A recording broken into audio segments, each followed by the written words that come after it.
Então, o que é a topologia? A topologia é a forma como os vértices, os polígonos e as arestas do modelo são distribuídas ao longo da superfície desse modelo 3D. Então, e tem algumas regrinhas para a gente fazer um personagem 3D com a topologia correta. Dentre elas, a gente deve evitar, né, proibir, né, o uso de n-gons, que são polígonos com mais 4 lados, deve evitar ao máximo, porque isso vai dar problema na hora de animar. Você não deve usar faces triangulares. Se não for possível evitar, use o mínimo possível para o modelo não pinçar. A gente não deve deixar buracos na malha, nem vértices ou arestas soltas. Porque se você fizer isso, quando você estiver animando esse modelo, esses vértices soltos, esses arestas soltos vão se mexer e vão ficar estranhos, vão ficar feio, não vai funcionar. Outra coisa, vértices que dão origem a 5 ou mais arestas devem ser evitados, porque isso também atrapalha a topologia do modelo na hora que ele está sendo animado, ele não vai se deformar direito. E o ideal são vértices que deem origem a apenas 3 arestas. Aqui um exemplo de uma boa topologia do Brian Tyndall, americano. Vocês podem ver como os polígonos são bem distribuídos ao redor do corpo.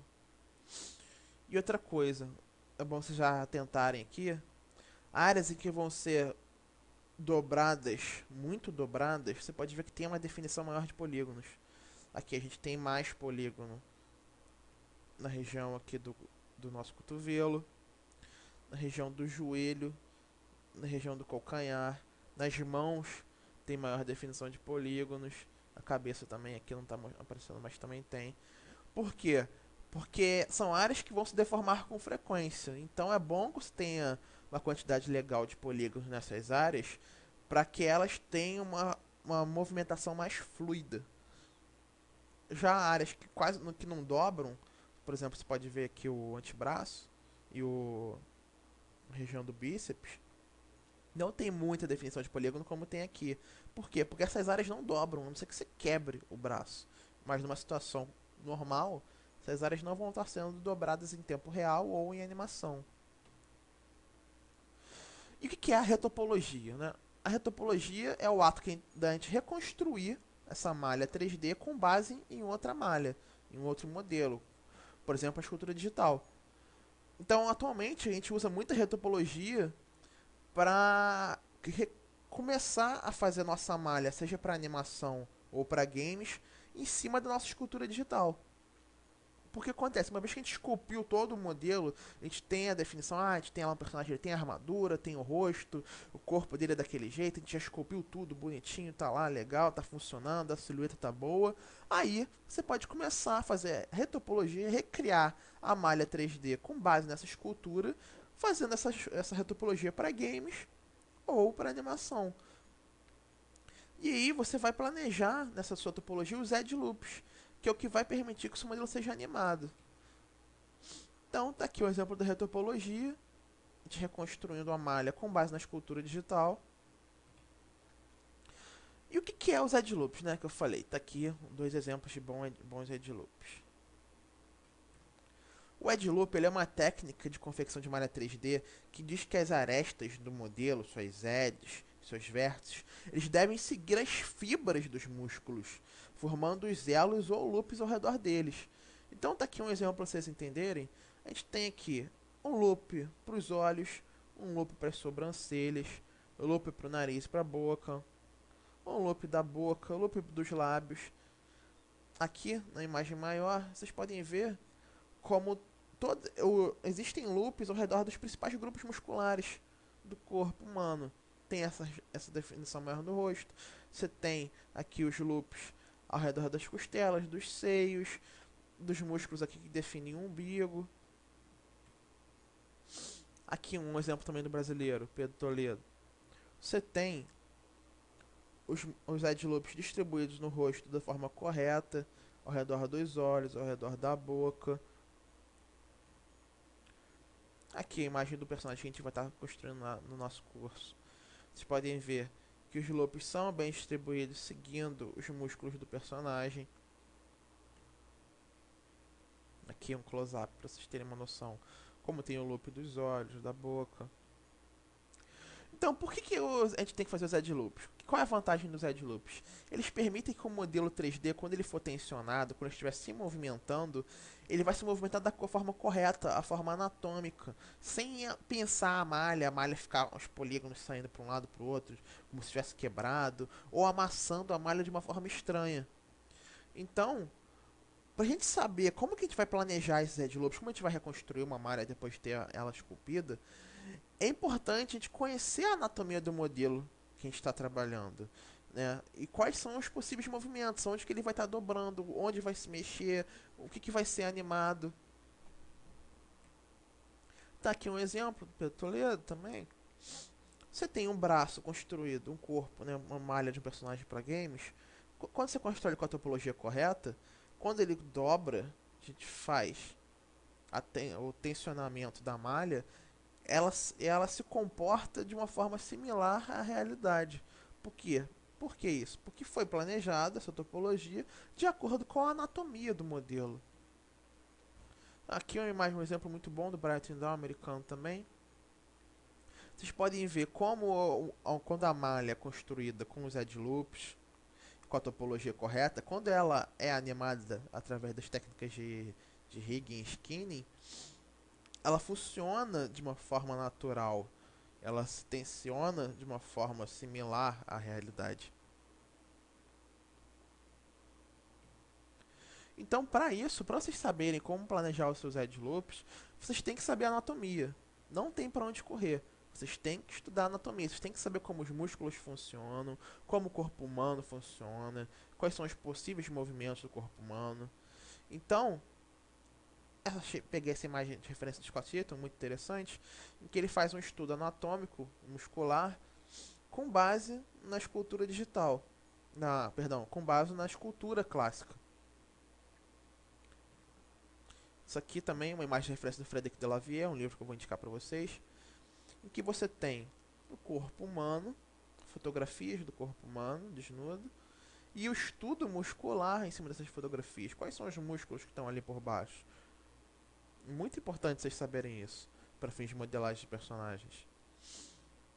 Também é um estudo que eu uso muito do Delavier, que é uma estátua grega clássica, em que ele fez todo o estudo muscular por baixo da pele daquela escultura. É muito interessante vocês saberem, e muito importante saber onde vai cada músculo, como esses músculos se comportam. Peguei esse exemplo também, que eu achei bem legal, porque nem sempre está fazendo só personagem, às vezes a gente quer fazer uma criatura. E achei legal porque fizeram um estudo anatômico de um dragão. Então você tem aqui como o dragão seria na realidade e como que seria a distribuição muscular dele, né, e a distribuição óssea. Muito interessante para vocês que querem fazer criaturas fantásticas também. Então, uma vez que os edge loops eles são indispensáveis para a gente fazer um modelo que funcione, não adianta você, o modelo é muito bonito, tá, funciona lá pra... Você fez o render e tá muito bonito e legal. Tá, mas e aí?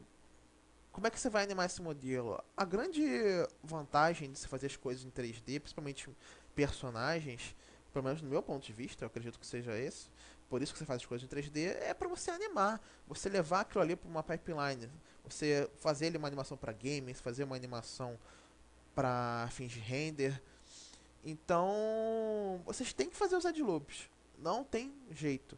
Vocês têm que planejar eles, seja lá no começo, se você for usar a técnica de modelagem poligonal, ou depois de terminar a escultura 3D através da retopologia. E para isso vocês vão ter que saber a anatomia, vão ter que estudar bastante a anatomia, seja humana ou a anatomia de animais que vocês estejam fazendo.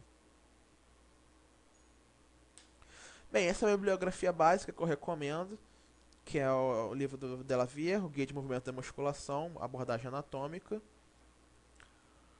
O Stop Staring, Facial Modeling Animation Done Right, para vocês saberem como construir uma malha facial, para se fazer uma animação facial que funcione direitinho.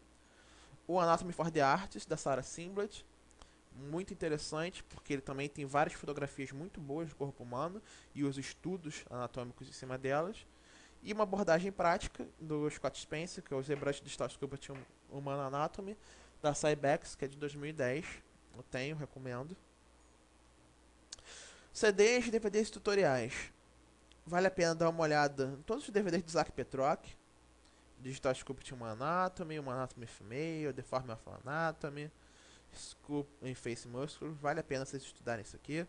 E um tutorial muito bom de Head Loops, que foi até da onde eu tirei para fazer o conteúdo dessa aula. Pra vocês entenderem mais a fundo. Os sites e fóruns. Recomendo esses aqui, o 3dforall.org brasileiro, ou seja, seu site que é o maior do mundo, que é o CG Talk.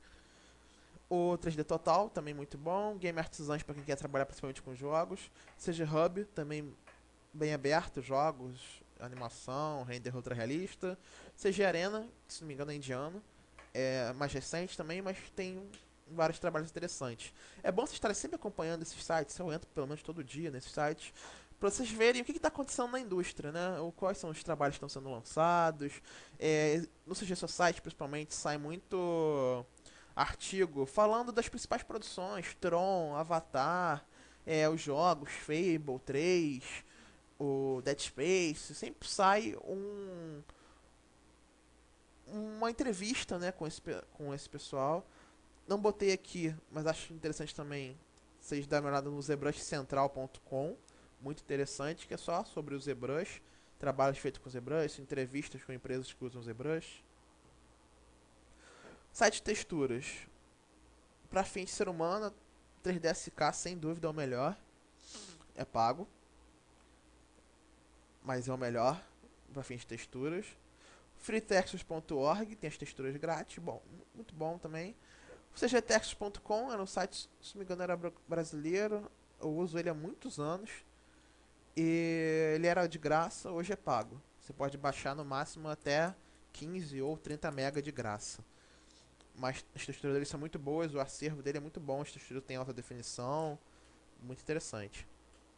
E claro, e tem vários outros, se vocês procurarem por aí na internet, várias texturas, pacotes de texturas disponíveis. Ou se você quiser fazer algo mais específico, se quer fazer alguma pessoa específico, é bom sempre que você tenha uma câmera digital legal, que tem uma resolução, sei lá, de uns 15 megapixels, já tá bom, para você fotografar e fazer suas próprias texturas, né? Eu acho que é um caminho mais interessante de ser seguido, se você tiver poder arcar com o equipamento, porque você vai fazer um trabalho completamente pessoal, né? Porque todo mundo usa o 3DSK e pega textura nesses sites. Se você puder tirar suas próprias fotografias, criar suas próprias texturas, seu trabalho vai ser 100% único, né? Não vai ter chance de ficar parecido com o trabalho dos outros. Recomendo comprar uma câmera e sempre também estar fotografando para fazer suas próprias texturas. Bem, pessoal, essa é a nossa primeira aula. Por hoje é só.